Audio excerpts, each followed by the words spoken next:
Oh my gosh. Oh.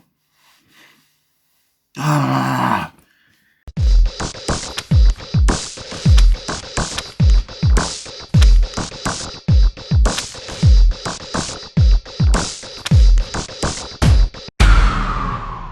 Greetings one and all, this is Lloyd Brown and welcome social media family to Lloyd Brown Music. Now if my face is looking somewhat kind of mashed, top marks, I am absolutely mashed.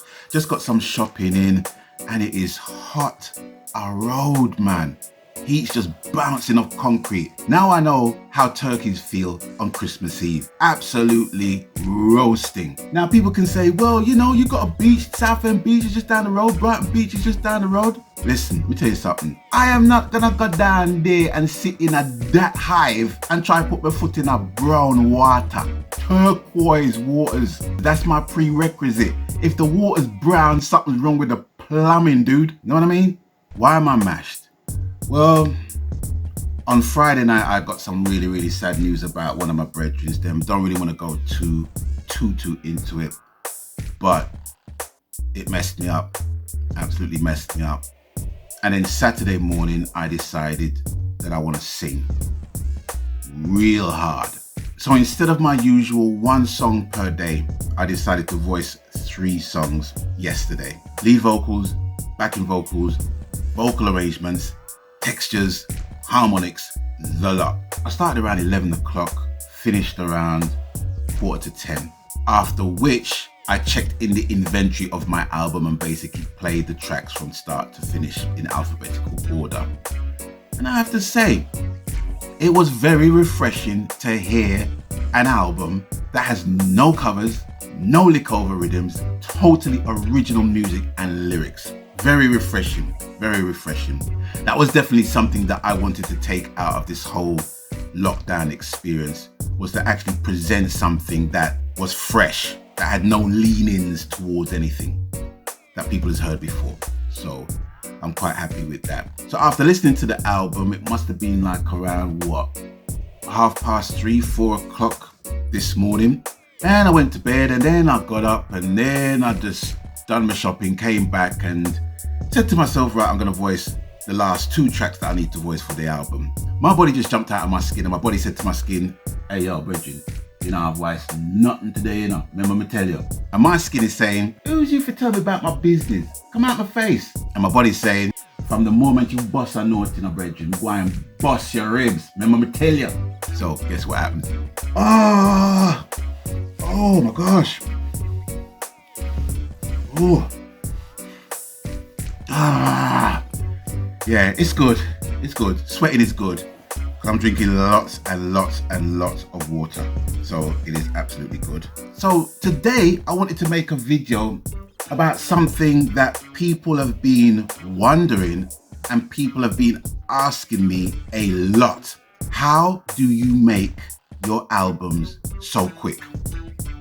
Well, for me, it's not about the quickness. It's all about time management and discipline.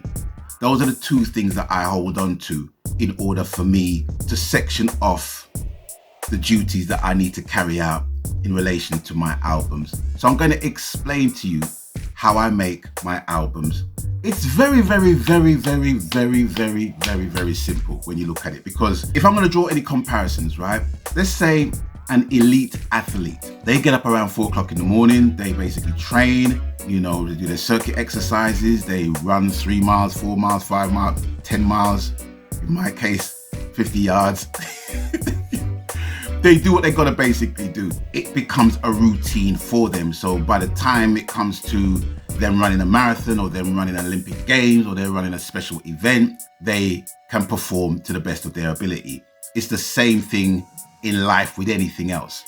So with me, I learned to discipline myself and time manage myself by separating tracks that I record in the time that I need to record them and the time it takes to record them. So I adopt a week per track system, where depending on the amount of tracks that I want to record, it's going to take me a week to actually finish each track.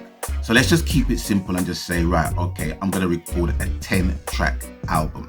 10 tracks is equal in 10 weeks. Yeah, so there's something we don't know. The question is, Lloyd, how do you do it? I'm going to tell you. Now, a week is made up of 7 days. Something else you already know.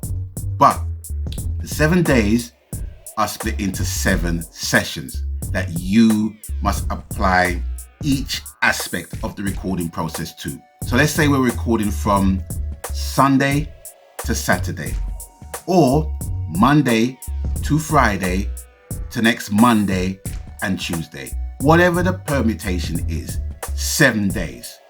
That's the principle that I'm working off, okay? Right, so to make it easy, Sunday to Saturday, all right?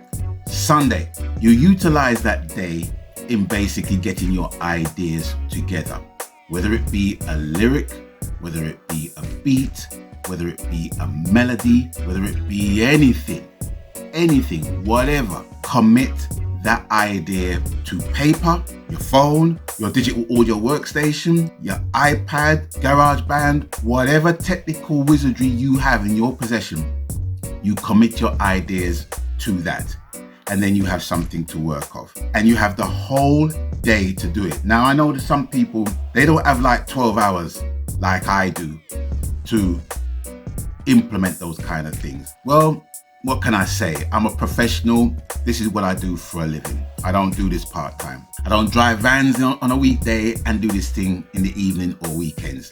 I do this thing full-time. So it's gonna be different for musicians and vocalists and whoever, all right? Just have your ideas down in that day, depending on how much hours are in that working day in your schedule. Monday, that's the day you commit your ideas to a recording. So that's when you basically finish up the writing, you build a track, you build a skeletal framework of a track, and you commit that to a recording of sorts. It's simple as that. No matter how you do it, whether you have a brethren who plays keyboard or a brethren who programs or a sister that does the same thing, whatever the case, it doesn't matter the permutation. Just commit the song to a recording.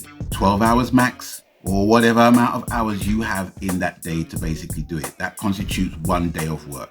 Tuesday, that is a day when you will get musicians to perform on the track. It can be done remotely, it can be done live and direct in the session. Due to the current situation, it's going to be more of an e-session where people are going to record from their studio and basically transfer and send the files to you in the studio. It's a bit long, but you know, it's what it is in these times, all right?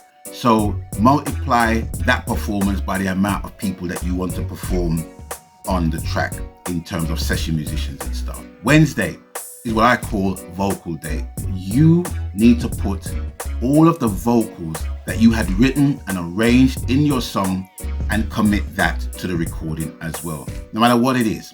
Thursday is your collaboration. Whoever you are collaborating with, if you're collaborating with anyone at all, that is the day for you and them to basically work together in that session, in that song, exchange ideas, because sometimes it's not just about having a song that you want them to sing. They might have ideas to bring to the table as well.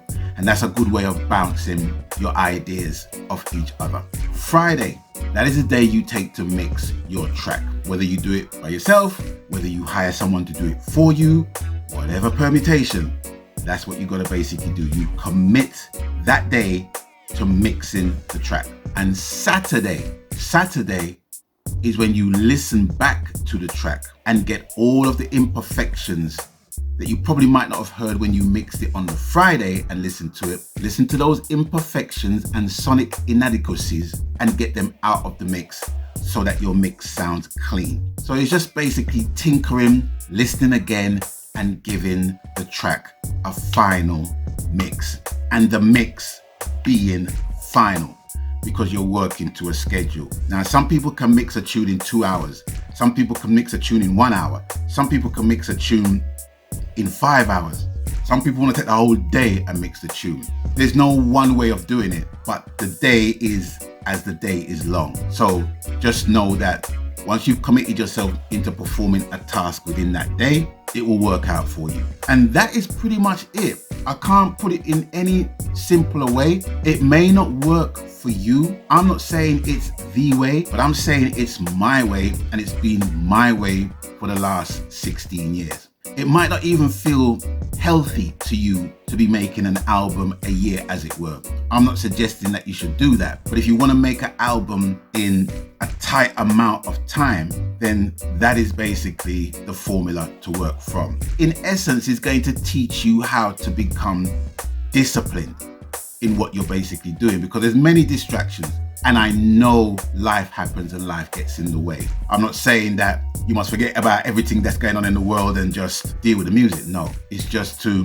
encapsulate everything you need to do within that project within a certain time, by a certain time. So I hope that has helped you. If you know any other ways, or if you want to share your methods of how you create an album, people, please let me know in the comment section below. It'd be nice to get different aspects from people and try out certain things and see, well, okay, let's see how things can be done differently within an album recording process. So anyway, I'm going to take the day off today because I don't think I've got the energy to voice anything right about now, but I've got 2 tunes to voice, and I'll be doing that first thing tomorrow. And once that is done, post-production time. It's post-production time. Love it. Anyway, it's with that I'm going to bid you guys adieu for now. And as always, you don't know the coup. People, please abstain from foolishness, even your own, even my own. So until we link up next time in the next exciting installment of Lloyd Brown Music, people stay blessed. I'm out of here. Maganski. Laters.